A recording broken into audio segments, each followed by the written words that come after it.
Bom dia, pessoal, tudo bem? Professor Lenildo, né? Todos já me conhecem, e eu estou gravando esse vídeo para comentar ainda mais algum detalhe que de repente possa ter escapado a respeito das orações subordinadas substantivas, tá? E eu havia já explicado isso em sala de aula, semana passada mandei um vídeo do YouTube, mas acho que é necessário a gente relembrar juntos o que nós já havíamos visto em sala de aula, tá? Provavelmente eu vou dividir esse vídeo em duas partes, ok? Vamos falar então das orações subordinadas substantivas. Primeiro uma definição rapidinha, né? Orações subordinadas substantivas são orações que exercem papel de substantivo e podem ser encontradas nas frases com funções de sujeito, complemento, objeto, predicado e aposto. Assim, a classificação sintática de uma oração subordinada substantiva depende do contexto. Ora, nós devemos analisar as orações que nos são dadas, tá? Dentro de um exercício. Você tem ali uma estrutura, tem um sujeito, tem um predicado. É uma estrutura completa, né? Só que nós aprendemos que orações coordenadas, elas têm sentido completo, mas nem sempre uma oração ela vai ter sentido completo. Por isso tem as orações subordinadas. Vamos adiantar. Quais são elas? A oração subordinada substantiva subjetiva. Essa aí, ela exerce a função de um sujeito da oração. Um macete, né, que eu havia explicado para vocês, era você substituir toda a oração subordinada por isso, né, ou disso, quando ela tem ali, quando apresenta uma preposição. Tô lendo aqui embaixo aqui, ó. Constatou-se que o filho era dela. Constatou-se isso. Isso foi constatado. Então, isso, nesse caso, tem a função de um sujeito da oração. É comum que as pessoas se sintam cansadas. É comum isso. Isso é comum.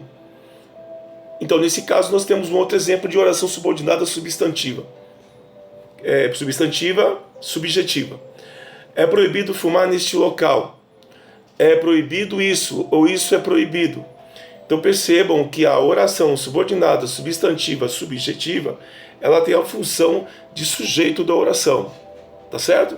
Vamos passar para a próxima. A oração subordinada, substantiva, objetiva direta. Então, como o nome já diz, ela vai ter a função de objeto direto. O que é um objeto direto? O que é um objeto indireto? É justamente um complemento verbal. Então, os alunos avisaram que se atrasariam. Nesse caso aí, nessa frase, os alunos, está claro que os alunos é o sujeito da oração. Avisaram, é o verbo. Avisaram o quê? Avisaram o quê? Que se atrasariam. Avisaram isso. Então, que se atrasariam é a oração subordinada que vai fazer aí o complemento do verbo, desse verbo. Então, como não tem nenhuma preposição entre o verbo e o complemento, nós dizemos que é um objeto direto. Contam que naquela torre habita uma bruxa. Eles contam, né, o sujeito, conta é o verbo, e o complemento do verbo, que naquela torre habita uma bruxa. O objeto direto também. A moça me disse ontem que a lua estava linda. A moça me disse ontem o quê? Que a lua estava linda. Então nós temos aí um complemento verbal, outro objeto direto. Certo? Oração subordinada substantiva, objetiva e indireta. A oração exerce função de um objeto indireto. Então, assim como no outro caso, essa oração inteirinha ela vai complementar o sentido de um verbo. Gostaria de lembrá-los de que estarei ausente. Gostaria de lembrá-los disso. Então, diz que estarei ausente é o complemento do verbo. Então ele funciona como objeto indireto.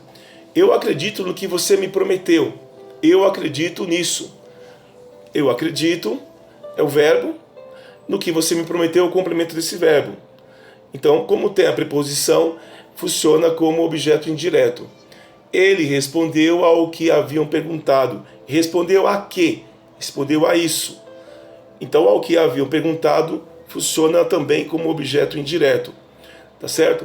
Nós temos então essas três primeiras orações. E daqui a pouco a gente continua, tá? Até já!